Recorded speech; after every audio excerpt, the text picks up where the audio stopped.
ये उन घटनाओं का विवरण है जिसे जांच एजेंसियों के हलकों में वात्सल्य केस 2011 के नाम से जाना जाता है। जीवित बचे परिवार के सदस्यों की गोपनीयता की रक्षा के लिए नाम बदल दिए गए हैं, लेकिन विवरण उत्तर प्रदेश और कर्नाटक में दर्ज पुलिस रिपोर्टों और उस समय के गवाहों के बयानों पर आधारित हैं। अगर आप 2010 के अंत में लखनऊ के संपत्ति रिकॉर्ड देखें तो आपको शहर के बाहरी इलाके में पुरानी छावनी के पास एक विशाल जर्जर हवेली के नाम का हस्तांतरण मिलेगा। खरीदार एक युवा जोड़ा था जिसे मैं रोहन और मीरा कहूँगा। वे आज के ज़माने के कामकाजी पेशेवर थे, हर बात पर तर्क करने वाले और बेहद खुश कि उन्हें एक छोटे से फ्लैट की कीमत में एक हेरिटेज प्रॉपर्टी मिल गई थी। पड़ोसियों ने बाद में स्थानीय पत्रकारों को बताया कि उन्होंने परिवार को चेतावनी दी थी। ये संपत्ति 1970 के दशक से खाली पड़ी थी। स्थानीय लोग इसे भूतिया नहीं कहते थे, वे एक विशेष उर्दू शब्द का इस्तेमाल करते थे, मस्कन, यानी किसी का बसेरा। वहां रहने के 3 महीने बाद पुलिस में शिकायतें शुरू हुईं। शुरुआती रिपोर्टें साधारण थीं। रोहन ने घुसपैठियों की शिकायत दर्ज कराई। उसने दावा किया कि पास की बस्ती के बच्चे उसके बेटे कबीर और बेटी अनन्या के साथ खेलने के लिए उनकी बाउंड्री में घुस आते हैं। लेकिन जब पुलिस ने गश्त की तो उन्होंने पाया कि ऊंची दीवारें, जिन पर टूटे हुए कांच लगे थे, पूरी तरह सुरक्षित थीं। कहीं से कोई अंदर नहीं आया था। घर की नौकरानी सुनीता काम छोड़ने वाली पहली व्यक्ति थी। बाद में एक हिंदी समाचार चैनल को दिए गए साक्षात्कार में उसने दावा किया कि वो घर सांस लेता था। उसने बताया कि एक दिन वो बच्चों के कमरे में गई और देखा कि कबीर और अनन्या कैच खेल रहे थे, लेकिन गेंद वहां थी ही नहीं। जब उसने पूछा कि वे किसके साथ खेल रहे हैं तो कबीर ने कथित तौर पर छत के एक अंधेरे कोने की ओर इशारा किया और कहा, वो लंबे वाले अंकल, वे दीवारों पर चलते हैं। मार्च 2011 तक परिवार का व्यवहार अजीब हो गया। मेडिकल रिकॉर्ड बताते हैं कि मीरा का गंभीर अनिद्रा और उसकी बाहों पर बिना किसी कारण के चोट का निशानों का इलाज किया गया था। पड़ोसियों ने बताया कि रात के 3 बजे घर से भारी निर्माण कार्य, ठोकने, घसीटने, मार्च करने की आवाज़ें आती थीं, जबकि कोई रेनोवेशन नहीं हो रहा था। 14 अप्रैल 2011 को परिवार वहां से भाग गया। उन्होंने मेज पर खाना छोड़ दिया, उन्होंने कपड़े तक पैक नहीं किए। वे सीधे नोएडा चले आए, एक होटल में रुके और फिर सेक्टर 93 में एक हाई सिक्योरिटी अपार्टमेंट किराए पर ले लिया। लेकिन आप उस चीज से नहीं भाग सकते जो आपसे जुड़ चुकी हो। मई महीने के नोएडा पुलिस के लॉग्स परेशान करने वाले हैं। मीरा ने 1 महीने में 12 बार पीसीआर को कॉल किया। उसने दावा किया कि लोग दीवारों के अंदर से खरोच रहे हैं। रेजिडेंट वेलफेयर एसोसिएशन ने परिवार को रात के सन्नाटे में उनके फ्लैट से आने वाली तेज दौड़ने और मंत्र पढ़ने की आवाज़ों के बारे में नोटिस भेजा। रोहन ने जोर दिया कि ये वे नहीं थे। उसका दावा था कि लखनऊ वाला परिवार उनके पीछे आ गया है। जो बात मुझे सबसे ज्यादा डराती है वो उस समय रोहन द्वारा काम पर रखे गए एक प्राइवेट डिटेक्टिव की रिपोर्ट है।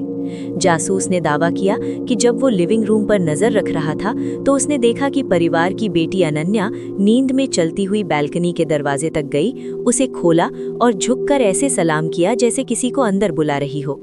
वो जो थर्मल कैमरा इस्तेमाल कर रहा था उसने कथित तौर पर कमरे में प्रवेश करते हुए एक हीट सिग्नेचर को पकड़ा, एक आकृति जो लगभग 7 फीट लंबी थी और जिसके पैर घुटने से उल्टे मुड़े हुए प्रतीत होते थे। डरा हुआ परिवार फिर से भाग गया। इस बार वे राज्य की सीमा पार कर गए। बैंगलोर के व्हाइटफील्ड में एक दूर दराज के फार्म हाउस में चले गए। उन्होंने बाहरी दुनिया से संपर्क काट लिया। कोई इंटरनेट नहीं, कोई मेहमान नहीं। अंत 28 जुलाई 2011 को आया। वो एक तूफानी रात थी। फार्म की देखरेख करने वाला रमेश, जो लगभग 200 मीटर दूर आउटहाउस में रहता था, ने बैंगलोर ग्रामीण पुलिस को दिए अपने बयान में कहा कि रात के लगभग 11 बजे बिजली चली गई। उसके थोड़ी देर बाद ही उसने चीखने की आवाज़ें सुनी, बच्चों की नहीं बल्कि माता पिता की। रमेश अपनी टॉर्च लेकर मुख्य घर की ओर दौड़ा। उसने पाया कि मुख्य दरवाज़ा अंदर से लॉक था। अंदर घुसने के लिए उसे खिड़की तोड़नी पड़ी। अंदर उसने जो पाया वो आज भी अधिकारियों को हैरान कर देता है। लिविंग रूम का फर्नीचर ऐसे बिखरा हुआ था जैसे कमरे में बवंडर आया हो, फिर भी खिड़कियां सुरक्षित थीं। रोहन और मीरा फर्श पर बेहोश पड़े थे। उनके सिर पर गहरी चोटें थीं।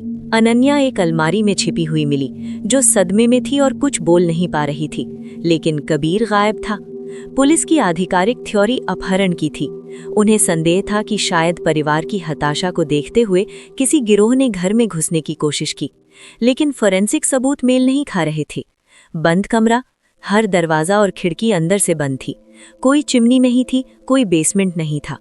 पैरों के निशान, फर्श पर कालेख या आखी की एक मोटी परत बिछी थी, जिसकी बाद में गंधक के अवशेष के रूप में पहचान की गई। उस राख में पैरों के निशान थे। 2 सेट बच्चों के थे, लेकिन एक तीसरा सेट भी था। वे इंसान के पैरों जैसे दिखते थे, लेकिन वे असामान्य रूप से लंबे थे, लगभग 14 इंच के, और सबसे महत्वपूर्ण बात, वे केवल एक तरफ जा रहे थे। वे कमरे के बीच से शुरू हुए और हवा में गायब हो गए। वापस लौटने के कोई निशान नहीं थे। कबीर कभी नहीं मिला, कभी कोई फिरौती नहीं मांगी गई। मैंने 2019 में इस परिवार का पता लगाया। वे अब मुंबई की एक छोटी भीड़-भाड़ वाली चौल में रहते हैं। वे अकेले कमरे में रहने से डरते हैं। रोहन ने मुझसे बात करने से मना कर दिया, लेकिन मैं अनन्या से थोड़ी देर बात कर पाया, जो अब बड़ी हो चुकी है। मैंने उससे पूछा कि क्या उसे वो रात याद है। वो डरी हुई नहीं लग रही थी, वो उदास लग रही थी। उसने मुझसे कहा, भैया खोए नहीं है, वो बस खेल जीत गए। वो उनके घर चले गए क्योंकि उनके पास हमसे बेहतर खिलौने हैं। जब मैंने पूछा कि क्या वो उन्हें वापस चाहती है, तो वो मुस्कुराई, एक ऐसी मुस्कान जो उसकी आंखों तक नहीं पहुंची। नहीं, उसने सरसरा कर कहा, वे मेरा इंतजार कर रहे हैं। उन्होंने वादा किया है कि जब सही समय आएगा तो वे हम बाकी लोगों को लेने वापस आएंगे। ये आखिरी बार था जब किसी ने उनसे बात की। बैंगलोर ग्रामीण पुलिस स्टेशन में फाइल अब भी अनसॉल्व्ड या अपहरण के अंतर्गत खुली है, लेकिन अगर आप स्थानीय लोगों से पूछें तो वे आपको बताएंगे कि ये अपहरण नहीं है, ये एक संग्रह है।